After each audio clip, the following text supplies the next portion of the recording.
Bonjour à toutes et à tous et bienvenue à ce Flash Info.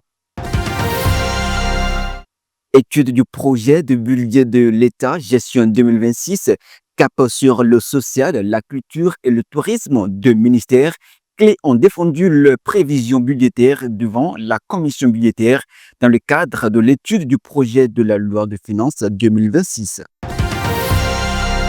Le ministère du Tourisme, de la Culture et des Arts, sous l'égide de Jean-Michel Abimbola, bénéficiera en cas d'acceptation d'une enveloppe de 37,9 milliards de francs CFA répartie entre dépenses ordinaires et en capital.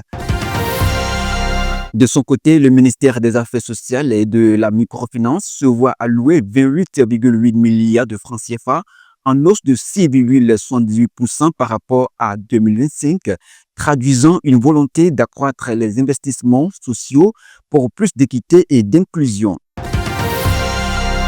Pendant ce temps, à Aklanpa, dans la commune de Glazoué, le bloc républicain renforce sa dynamique à l'approche des élections. Autour du docteur Louis-Max Sognon, candidat aux élections législatives et natif de l'arrondissement, jeunes, femmes et leaders locaux ont réaffirmé leur engagement pour assurer au parti une majorité aux prochaines échéances. La rencontre a également été marquée par le ralliement public d'anciens militants du parti LD. Touché par cet élan de soutien, Dr Max Sognon a remercié les militants ainsi que les leaders du parti. Je remercie énormément et infiniment notre président de la République, son Excellence, Patrice Athanase Guillaume Talon, avec notre président du parti, le bloc républicain, je vais nommer Monsieur Abdoulaye Biotchani. Ceux-là qui ont fait confiance à la population d'Aklanpa et qui ont sélectionné un fils d'Aklanpa pour rester sur la liste des élections législatives de 2026. Je demande humblement à toute la population d'Aklanpa de vationner très fort, très fort, et encore fort à notre président de la République et le président de notre parti, le président Abdoulaye Biotchani. Je remercie également tous les membres du bureau exécutif de notre parti et tous les membres du bureau politique du bloc républicain. Je remercie également tous les coordonnateurs des communes et les cellules de base qui constituent le parti, le bloc républicain. Aujourd'hui, je voulais témoigner à la population d'Aklanpa que c'est le seul parti qui pense à l'avenir de notre milieu. C'est le seul parti qui œuvre pour le développement d'Aklanpa. C'est le seul parti qui pense à l'émergence d'Aklanpa. Quand nous échangeons un peu avec les responsables, nous savons que les préoccupations, les mots qui mènent à Aklanpa constituent des réflexions pour eux à tout moment.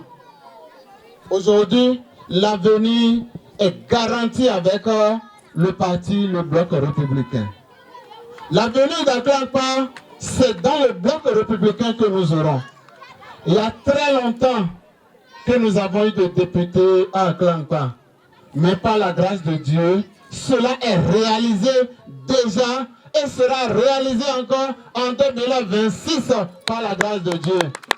Sur le plan national, à la suite de la récente révision de la Constitution, une délégation gouvernementale a entamé samedi 22 novembre dernier une vaste tournée nationale d'explication. L'objectif est de présenter aux citoyens les principales innovations du nouveau texte et lever les incompréhensions suscitées depuis son adoption. De Cotonou aux communes de l'intérieur, ministres, députés et experts constitutionnalistes expliquent les motivations de la réforme, notamment l'ajustement des institutions, la clarification de certaines dispositions et l'introduction de nouveaux mécanismes de gouvernance. Les échanges souvent interactifs permettent aux populations d'exprimer inquiétudes, attentes et suggestions. Le gouvernement assure que cette démarche vise à rendre la réforme lisible et partagée, tandis que plusieurs acteurs de la société civile appellent à un suivi rigoureux de l'application des nouvelles dispositions.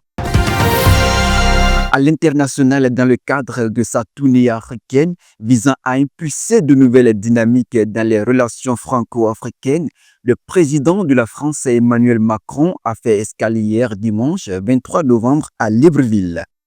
À cette occasion, le président gabonais Brice Clotaire Oligui Nguema en a profité pour dénoncer un état chaotique des finances publiques hérité du clan Bongo.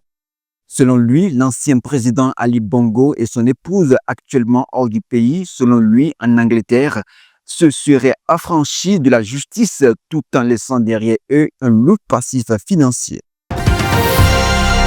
Scrap de fin pour ce Flash Info. Nous vous remercions d'avoir suivi. À demain.